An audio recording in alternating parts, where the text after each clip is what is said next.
Hi all, I'd like to do a little review on this keyboard I just bought. I bought a DK Ultra 82.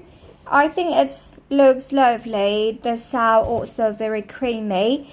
It has 82 keys, compact design, and also flowing RGB, which is really good, I think.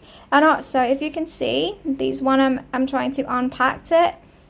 I chose the blue color, blue and white. I like the blue color.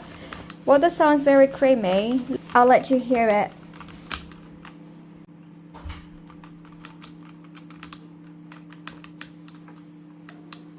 If you're looking for a good keyboard and friendly price, this is a good one.